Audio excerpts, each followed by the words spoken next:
estou aqui com o meu ventilador mecânico, tudo bem? Deixa eu ver se eu consigo. Esse som é meio chato, deixa eu ver se eu consigo tirar ele daqui.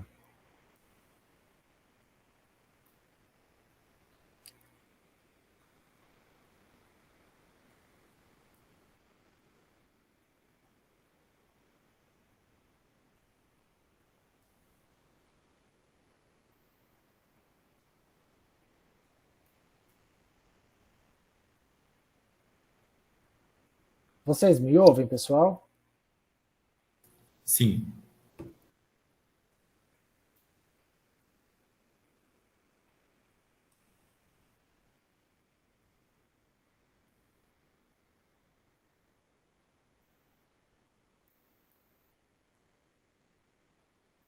Pessoal, eu desligando só aqui, vocês me ouvem? Só respondem, por favor.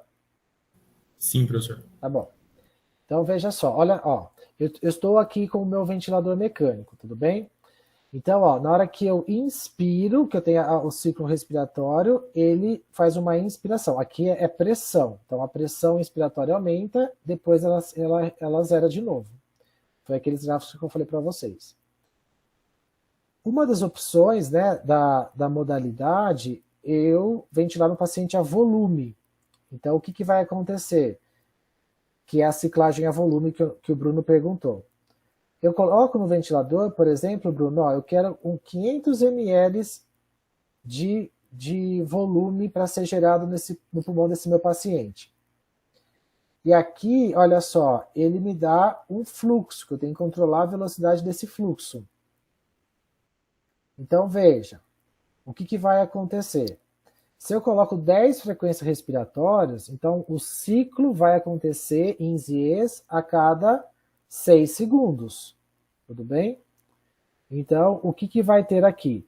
Para cada 6 segundos, o ventilador fazer uma inspiração, colocar esse volume de 0,5, que é 500 ml, eu tenho essa velocidade de ar. A velocidade do ar tem a ver com o tempo inspiratório.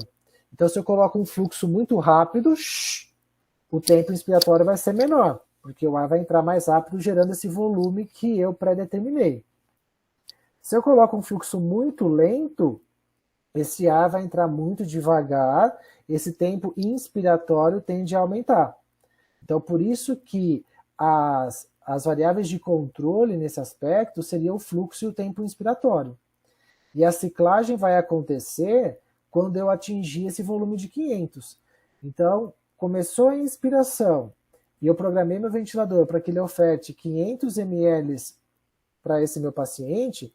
Quando atingir esse volume de 500, ele cessa a ins e começa a ex.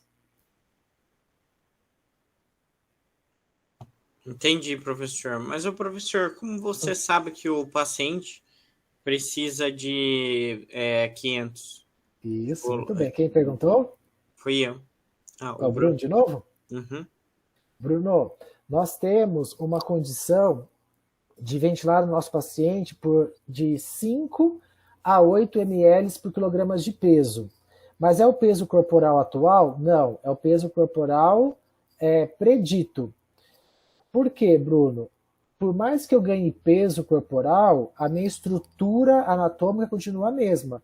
O meu pulmão, ele já tem aquela capacidade formada pela estrutura. Então, eu tenho 1,87 m, eu tenho uma capacidade pulmonar maior se comparado a uma pessoa de 1,60 m, entende? Então, a gente faz esse cálculo. A gente obtém a informação do paciente, a gente faz a estatura, obtém a estatura, e pela estatura a gente chega nesse peso predito. E desse peso predito, eu ventilo em torno de 6 ml por quilograma de peso. As diretrizes orientam a gente ventilar com 6 ml de quilogramas de peso. Então, por exemplo, Bruno, eu fiz lá o meu cálculo e o meu peso predito é de 80 quilos. Para eu saber o quanto de volume corrente que eu vou ofertar para o meu paciente, eu posso ventilar de 5 a 8 ml. E a diretriz pede que seja 6, né? Próximo de 6. Então, 6 vezes 80,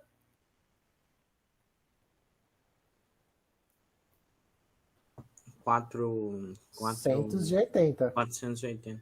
não é isso? Uhum. Então, esse 480 seria o volume corrente ideal para o meu paciente. Entendeu? Entendi. Obrigado, professor. Por nada. Então, por exemplo, na minha prática clínica, eu vi que o paciente precisa de ventilação mecânica. E aí, a partir da estatura dele, a gente tem que fazer um cálculo de quanto ele pesa, do peso predicto dele, e fazer esse outro cálculo para ver quanto de volume eu preciso ofertar em cada ciclo.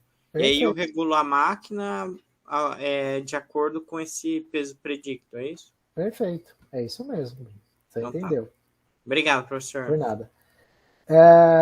Bruno, você está numa emergência. Você está lá na emergência, paciente COVID, já chega rebaixado, já chega com saturação reduzida, hipoxêmico, cianótico. Quanto que você vai pôr de peso para ele? Você vai ter tempo de fazer a meia envergadura ou a estatura, fazer o cálculo para colocar o volume? Você vai ter tempo disso? Não. Não.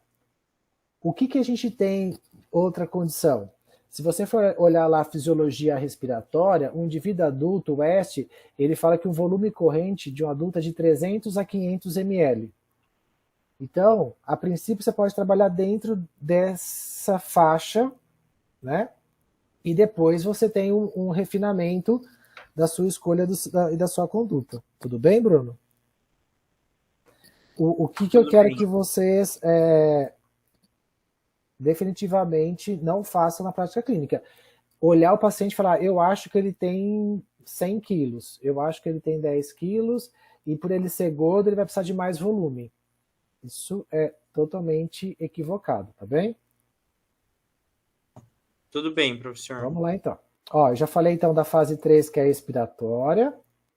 E agora a gente vai para uma outra fase, que é a fase final. Professor, só uma dúvida antes do senhor sair da 3. Existem casos que eu não preciso colocar a PIP no paciente, a não ser o assistido controlado? Ó, eu não entendi o assistido controlado. O que você entende por assistido controlado? Assistido controlado é quando o paciente ele entra, e aí quando ele não entra, o ventilador entra para ele, não é isso? Tá. Mas Aí eu acho penso que aí... ele... Ah, tá, Pode desculpa. falar. Não, Não, pode falar. eu devo estar confundindo, é que eu penso que o paciente mantém a sua própria PIP se ele entra no seu drive, né? Não. É isso que a gente vai ter que desconstruir, mas eu vou tentar te explicar de uma outra forma. Vamos ver aqui, ó. Vou voltar lá para o software. Vocês estão vendo, ó, esse paciente, ele está com volume de 500, que eu deixei, um fluxo de 42, uma frequência expiratória de 10, que até está baixa, né? Vamos pôr 15 aqui. Vocês estão vendo que a PEP está zerado? Então, veja, ó, na hora que ele inspira, gera uma pressão de 20 e aquele volume que eu pré-determinei, 49, 490, 500. Na hora que ele expira, não tem nada. E a gente vai lá para as curvas de novo, ó.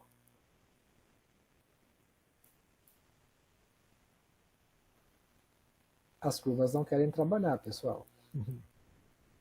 Vou ter que entrar de novo.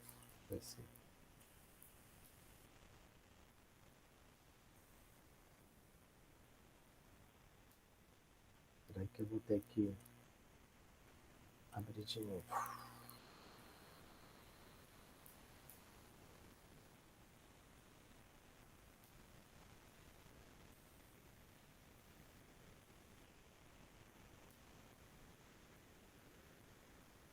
Só para retomar lá. Ele não está querendo. Agora foi. Vejam só. PEP é pressão. Então, se é pressão, eu tenho que olhar aqui embaixo. Tá vendo? Ó, que ela vai...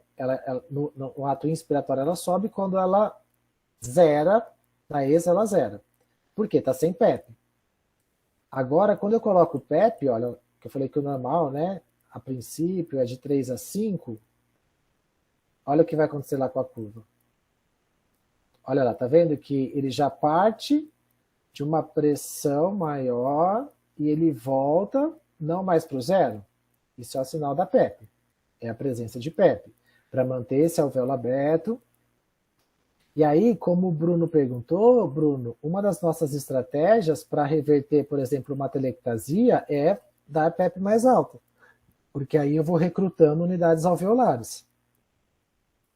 Tudo bem? Quem que me perguntou a questão do disparo ou da assistido controlado? Quem foi? O Marcelo, professor. Espera aí que eu não estou escutando. Eu desliguei ali. Pessoal, quem foi que me perguntou da PEP ou assistido controlado?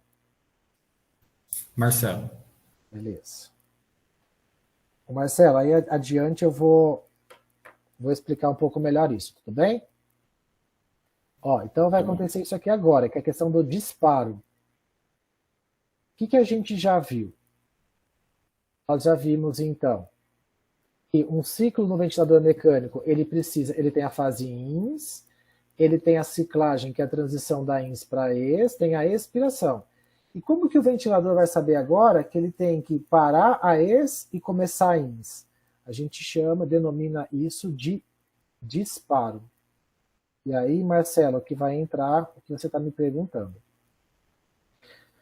O disparo, ele vai acontecer com três possibilidades. Quando o paciente não interage com a máquina, ou seja, o ventilador está dominando todos os ciclos ventilatórios, então, obrigatoriamente, o disparo vai ser por tempo. Se você colocou lá a frequência respiratória, que eu já comentei com vocês, né, que seria de 15, então, a cada 4 segundos, iniciaria um novo ciclo. Tudo bem? Então, esse ciclo, esse disparo vai iniciar pelo tempo. Deu um tempo, ele começa a INS, espera fazer a ES, já começa de novo a inspiração. Disparo por tempo. Por quê? O paciente não interage com o ventilador. Segundo as diretrizes, né, essa recomendação inicial seria você começar com o paciente com uma frequência de 12 a 16. Mas também vai ter uma especificidade. Se o paciente tem doença mais obstrutiva ou restritiva, você pode alterar isso. É só uma orientação, tá bem? De repente, esse paciente começa a interagir com a máquina. Ele não tem mais a sedação, né? Foi retirada a sedação, ou ele está resgatando, recuperando o nível de consciência, o drive respiratório, né? O ritmo, o comando neural respiratório, ele já tem uma condição de começar a interagir com o ventilador. E o ventilador consegue perceber isso. De que forma? Quando o paciente altera a pressão do sistema ou quando ele altera o fluxo do sistema. Por quê? O ventilador está conectado no paciente, ele tem dois circuitos, dois ramos, o ramo inspiratório e o ramo expiratório. Todos esses circuitos que eu mostrei lá para vocês, eles estão pressurizados. E o fluxo tem um fluxo basal ali, que é o flow bias que nós falamos. Se o paciente inspira, o que vai acontecer com essa pressão no sistema? Ela vai negativar. Essa negativação, o ventilador percebe. Então, se ele percebeu que negativou a pressão no circuito, olha só, o paciente está querendo respirar, então, está inspirar. Tem a opção do ventilador iniciar a fase inspiratória. O ventilador, ele tem dois sensores, para pressão e para fluxo. Então, o disparo pode ser por pressão ou o disparo pode ser por fluxo. Quando o ventilador está programado para perceber a alteração de pressão, esse disparo é a pressão. Quando o ventilador está programado para perceber a alteração do fluxo, o disparo é a fluxo. Então, Marcelo, independente da condição aqui, quando o paciente ele faz o disparo, ele tem a opção, ele já entra numa condição já assistida. Aqui ele vai estar totalmente controlado, porque ele não interage com a máquina, e o disparo é por tempo. Quando ele faz esse disparo, aí tem a assistência, que é o modo assistido. O que acontece agora? Nós temos uma medida, né? Então, o quanto que de sensibilidade eu deixo para o ventilador para ele perceber essa alteração? O habitual é de -5 a -1,5 a 2. Então, se o paciente fez um esforço inspiratório, puxou o ar e essa pressão foi menor que -1,5, o ventilador já inicia uma inspiração. Ah, professor, eu sou muito bonzinho, eu quero deixar uma pressão de 0. O que vai acontecer? Às vezes, qualquer mudança no circuito ou o batimento do coração e o circuito estiver encostado no tórax do paciente, pode ocasionar um alto disparo. O ventilador começa a disparar várias frequências por um estímulo porque ele está muito sensível. Então, isso não é legal. Outra condição, Marcelo. O paciente que é obstrutivo, ele pode ter alto PEP, ou essa PEP intrínseca. E quando ele tem essa PEP intrínseca, ele tem que vencer a sua própria PEP mais a PEP do ventilador. E aí pode ocasionar mais esforço a ele e lesão. Então, acho que essa seria a construção que você deveria fazer, tá bem? Então, entender que o assistido vai acontecer quando o paciente interagir com a máquina, e através desses dois mecanismos. Se não por pressão, por fluxo. Então, geralmente é de 1 a 3 litros por minuto. Se o paciente conseguir gerar isso, o ventilador entende que ele quer inspirar, e ele começa um ciclo inspiratório. Isso aqui, então, a gente controla no ventilador pela sigla trigger, tá bem?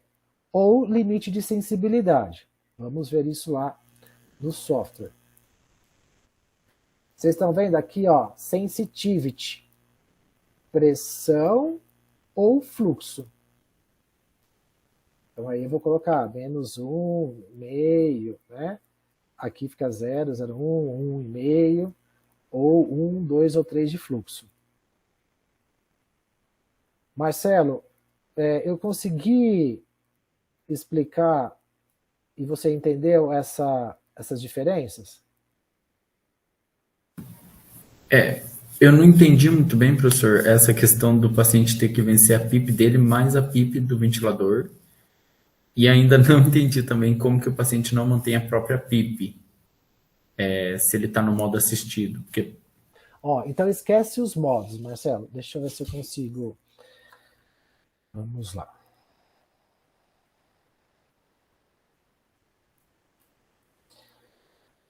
Desenhar aqui.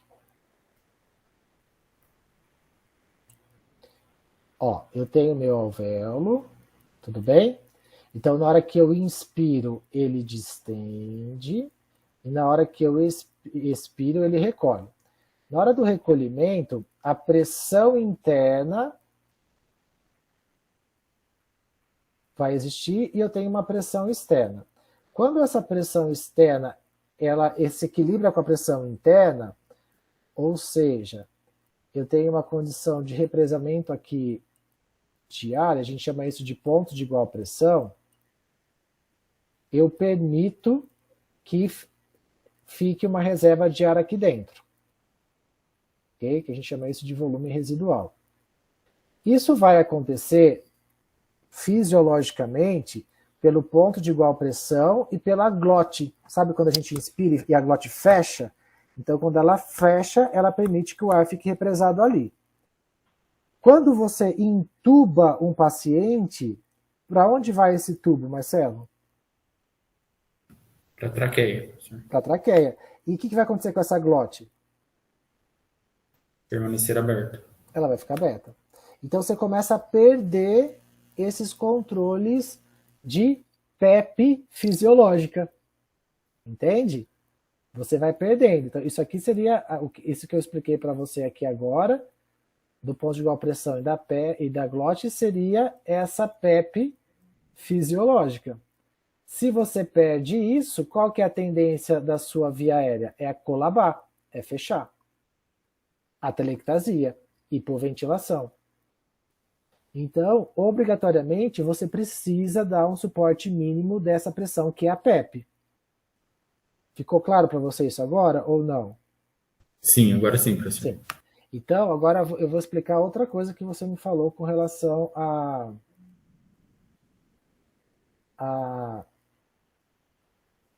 a questão da PEP intrínseca. Vamos pensar numa situação aqui, ó. Eu coloquei PEP de 5 para o meu paciente, certo? Então, na hora que ele expira, fica uma PEP de 5. Só que esse paciente ele é hiperinsuflado, ou você está deixando um tempo inspiratório maior que a expiração. Qual que é a tendência? Ele não ter tempo de expirar. E ele começar a fazer auto-PEP. Então, ele começa a aumentar a PEP dele. Para que o ventilador comece a interagir com ele, ele não tem que vencer uma sensibilidade, Marcelo? Sim, professor. Sim? Então, vou colocar, ó, aqui está 0. Vamos pensar que eu coloquei assim, ó, ventilador, eu quero que você fique sensível a partir de menos 2 centímetros de água. Então, o que seria o habitual, Marcelo? Se o paciente quisesse respirar, ele teria que fazer um esforço ins para vencer esse nível, e aí o ventilador, na sequência, mandaria a inspiração, correto? Sim. O que acontece com o paciente que está hiperinsuflado? Vamos imaginar aqui ó, que ele tivesse com 2 de alto PEP, de hiperinsuflação. 5 com mais 2, 7. Esse paciente teria que fazer o esforço para vencer a questão da sensibilidade dele, que já estava de menos 2, mais a questão da hiperinsuflação dele, então ele teria que fazer um esforço não só de 2, mas de 4, porque aí o ventilador mandaria a inspiração para ele. Entendeu a situação, quando a sensibilidade à pressão? Entendi, professor. Aí, se ele não vencesse esse 4, essa pressão, o ventilador Isso. no tempo ideal ia disparar. Ele não ia disparar, o paciente ia continuar no modo controlado. Ah, Entendeu? sim, entendi. Sim. E aí o que acontece? O cara está tendo condições de se manifestar, e é importante, porque a partir do momento que o paciente ele entra na máquina, ele começa a ter atrofia muscular. Então, quanto antes ele retomar a questão espontânea, melhor para todos. Diminui mortalidade, diminui tempo de internação, diminui risco de lesão e contaminação. Tudo bem? Sim, professor, obrigado. Por nada. Pessoal, vocês estão conseguindo acompanhar? Sim, professor. Então tá bem. Ó, então nós fechamos o ciclo ventilatório. É assim que o ventilador funciona. Entendendo esse processo, a gente vai conseguir avançar agora para as escolhas com relação ao meu paciente. Tudo bem? Como eu já comentei com vocês, né, evitar então uma sensibilidade com valor mais sensível, porque senão pode ter autodisparo. Já comentei isso com vocês também. Olha aqui outro exemplo. Marcela, esse aqui está mais bonitinho do que eu desenhei lá. Então veja, se eu programei uma sensibilidade para o ventilador, então sei lá, aqui é menos 2. Marcelo, o que aconteceu aqui? O paciente, ele executou o disparo? Ele venceu a sensibilidade do ventilador? Eu acredito que não, professor.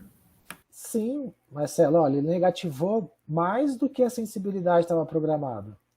Então, se eu coloquei uma sensibilidade de 2, ele fez aqui menos 3, menos 4. Ele venceu. O ventilador começa a inspiração. Tudo bem? Sim, sim. E aqui, Marcelo, agora? Parece que também. Também? Ele atingiu a sensibilidade, o limiar? Ah, não, o limiar é o tracejado, né? Não, não atingiu. É tracejado. Ele não atingiu. Então, você vê a diferença? Ó? Aqui seria o assistido controlado. Então, o ventilador vai controlar tudo que você programou. Olha aqui. Ele tentou inspirar, não conseguiu. Ele fez do jeito que ele conseguiu, o paciente. Então, olha a diferença do que seria o ideal para ele e o quanto que ele fez. Porque ele não venceu a sensibilidade do ventilador. Então, isso aqui é um exemplo de disparo à pressão. Mas lembra que também o disparo pode ser por fluxo? Da mesma forma, eu vou colocar um valor. Se o paciente ele executa um esforço que vença aquilo que é sensível ao ventilador que nós programamos, o ventilador inicia o ato inspiratório. Ficou claro aí, Marcelo? Entendeu realmente? Pode ser sincero. Sim, entendi, professor. Aí no segundo ali, professor, ele fez um ciclo, o paciente fez um ciclo por si só que não foi suficiente. Aí na hora que deu o controle, o ventilador entrou mais para frente, que é essa Isso, curva o que maior. aconteceu aqui, ó? Como ele não disparou, o ventilador, lembra, se o disparo não é por fluxo e por pressão, ele tem que ser por tempo. Então, se deu o tempo e o paciente não interagiu com a máquina, o ventilador tem que trabalhar. Então, aí ele faz um disparo, que nesse caso aqui é por tempo e é controlado. Professor, Oi, desculpa. pode falar. Esse caso aí não hiperinsufla o pulmão dele? Porque a pressão tá ficando positiva e como que ele vai expirar esse ar todo, entende? Quem está perguntando? Bruno. Ô Bruno, olha só. A questão da hiperinsuflação é quando ele não vai ter tempo respiratório suficiente para eliminar todo esse ar, né? Ou fica essa pressão interna. Aqui, provavelmente é mais para hipoventilação do que para hiperinsuflação. Porque você vê, ele gerou baixo volume aqui, né? E mesmo que seja hipoventilação ou hiperventilação, eu consigo corrigir isso depois monitorando esse meu paciente. Mas até então, o problema não seria com relação ao disparo, tudo bem, Bruno? Entendi. Só não entendi esse ar todo que, quando o ventilador dispara, ele joga um fluxo de ar dentro do pulmão do paciente.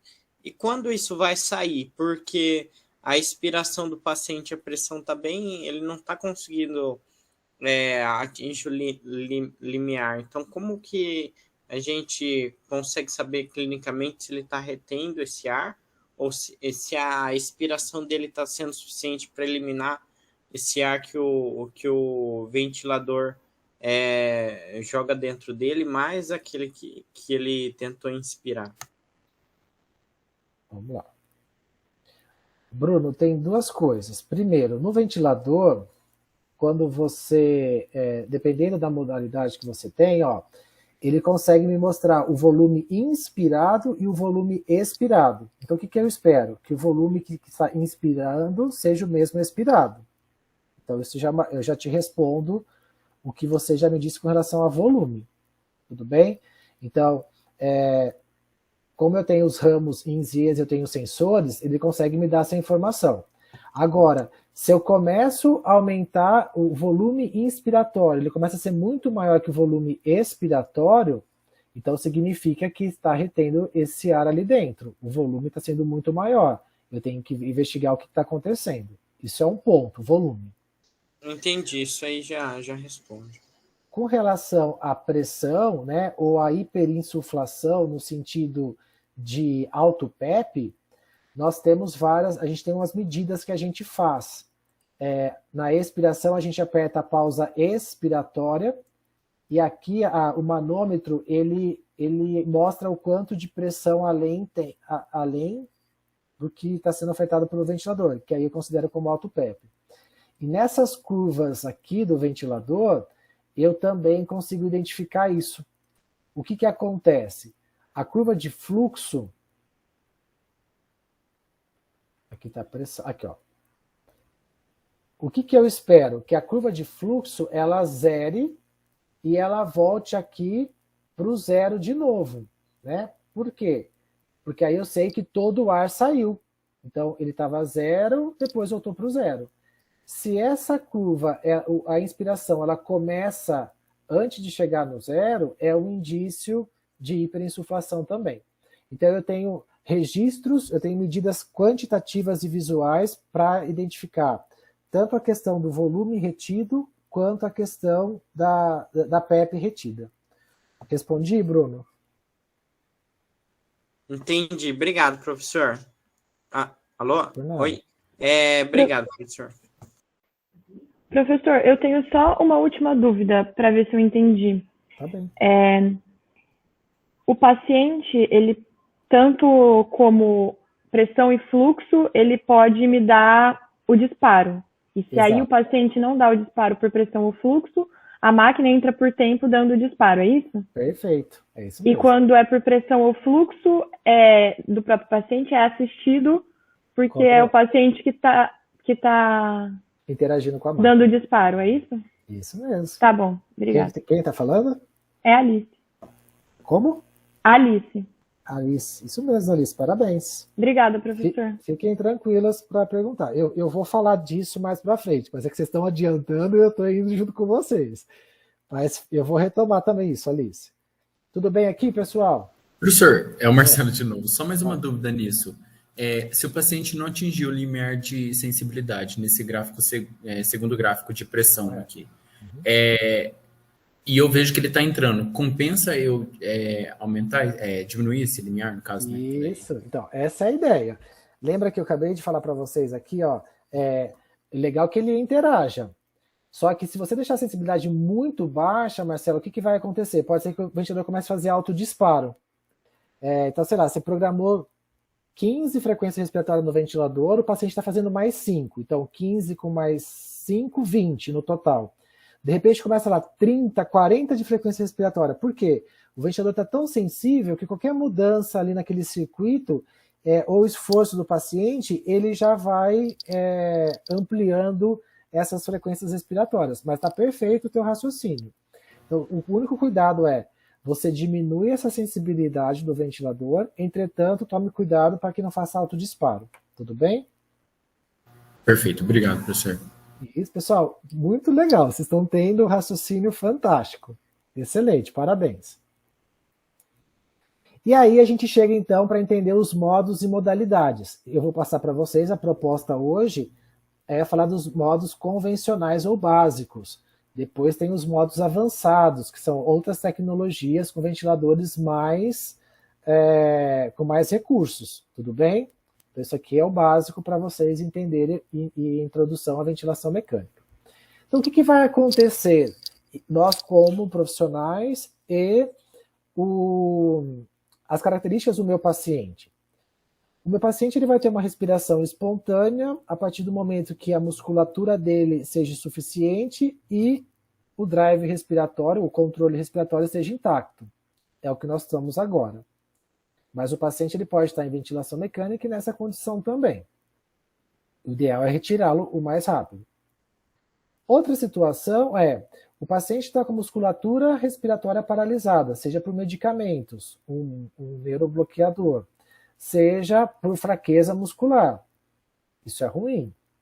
E ele não tem drive respiratório, ele não tem ritmo, por medicação ou por lesão neurológica. Então, esse paciente vai precisar de uma ventilação controlada, ou seja, o ventilador vai assumir todo o comando do ritmo respiratório dele.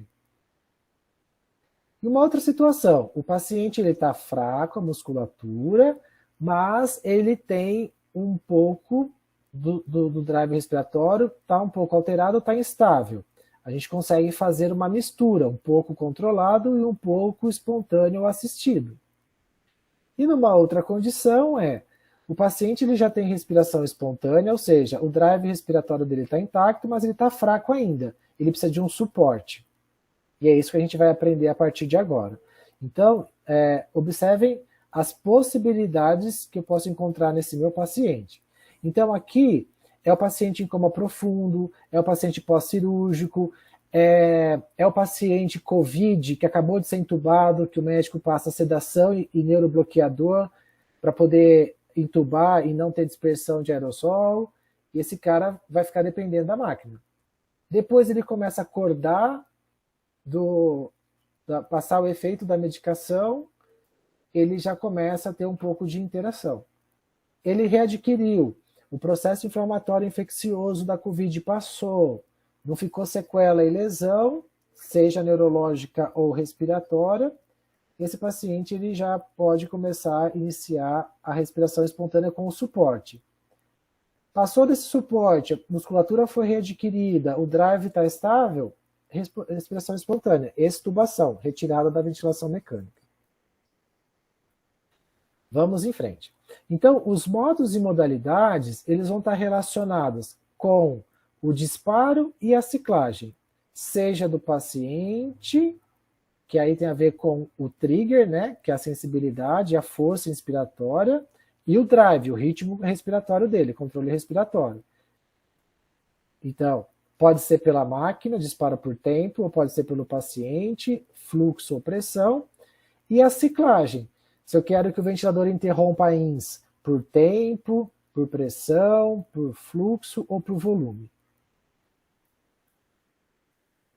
Sendo assim, o modo ventilatório ele é definido como a forma em que o ventilador inicia a inspiração em relação à realização do esforço ou não do paciente. Então, nós temos 4 modos. Controlado, não há esforço do paciente ou é ineficaz.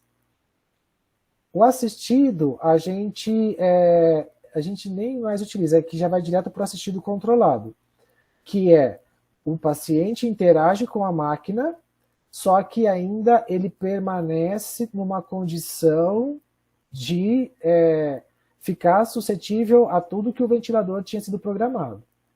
E no espontâneo, o paciente ele executa a sua respiração no tempo, no volume, na pressão que ele conseguir. Agora, com relação à modalidade ventilatória, é a forma como o ventilador terminará a inspiração, ou seja, a ciclagem. E isso vai se dar com relação ao quê? Aos parâmetros pré-determinados. Então, são as variáveis limite. Lembra que eu falei lá anteriormente? Vai ser ciclagem por tempo, mais limitado a pressão. Vai ser ciclagem por volume, mais limitado por tempo INS ou fluxo INS. E é isso que a gente agora retomo com vocês. Então, quais são as modalidades que nós temos? Volume controlado, pressão controlada, pressão de suporte e 2 níveis de pressão. Então, vejam, nós vamos ter agora um grande arsenal para tratar meu paciente. Eu posso começar com o paciente com volume controlado, depois passar para volume assistido controlado. Posso começar com pressão controlada, assistido controlada pressão, tudo bem? Associar espontâneo com pressão de suporte ou com 2 níveis de pressão.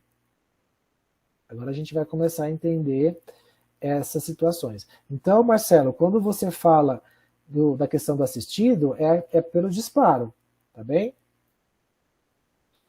Mas sim, aí eu posso controlar isso tendo, né, a minha variável limite, o volume e a pressão. Ou, no caso dos espontâneos, pressão de suporte ou 2 níveis de pressão. Vamos lá, então. Então, vejam. No modo controlado, a variável vai ser o tempo. E como que eu determino esse tempo? Pela frequência respiratória. Isso eu já expliquei para vocês.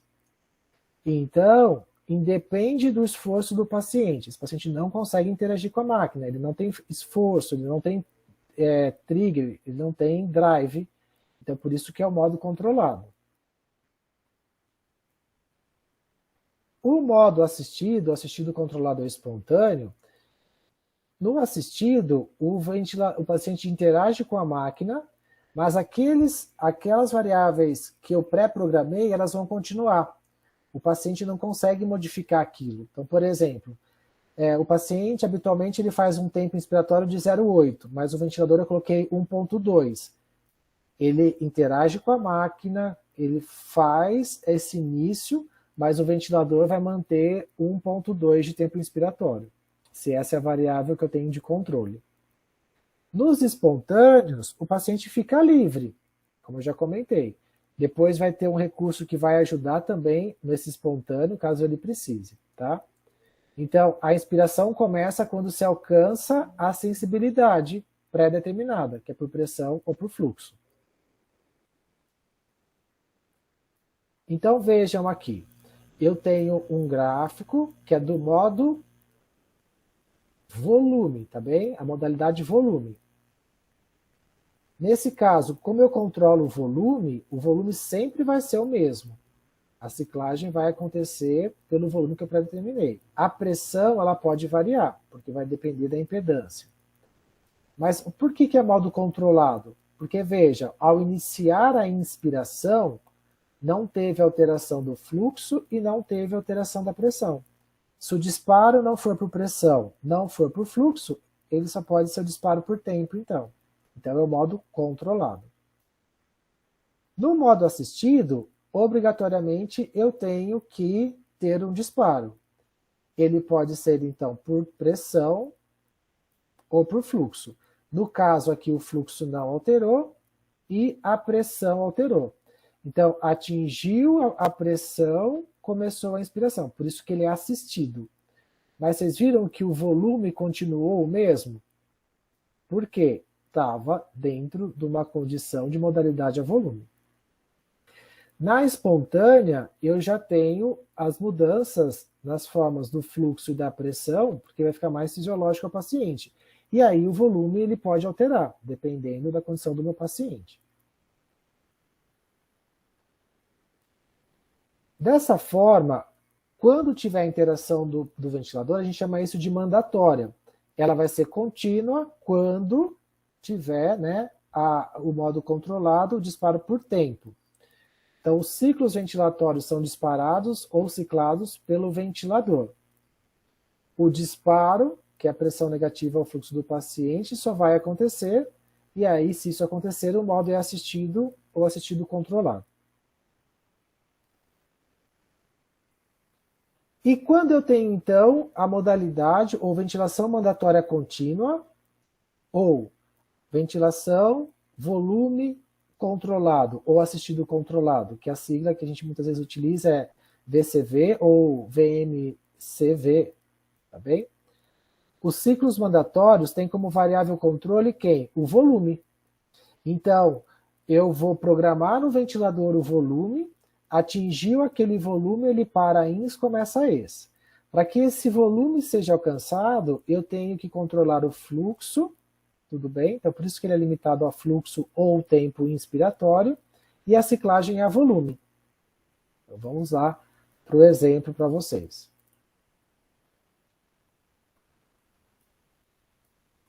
Olha aqui.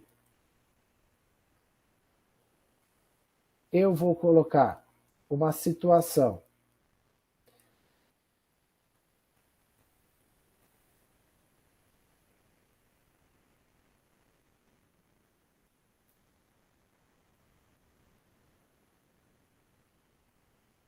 Meu paciente, eu vou deixar ele com um fluxo, um volume de 500,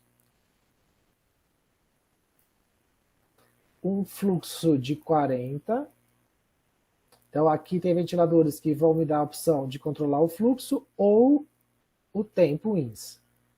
E eu vou colocar uma frequência expiratória de 15. Então, a cada 4 segundos, vai entre esse volume de um fluxo de 40 litros por minuto, que está gerando essa pressão aqui em torno de 24 centímetros de água. Ele está com uma PEP de 5, então na expiração fica a PEP de 5. Tudo bem? Só para vocês entenderem aqui, basicamente, essa condição. Então, veja, não tem interação do paciente. O disparo é por tempo. A cada 4 segundos, começa um novo ciclo. Por quê? Porque não tem interação do paciente e o disparo é por tempo. Mas como a minha modalidade, olha aqui, é volume, atingiu o volume de 500, ele cessa a ins e começa a expiração.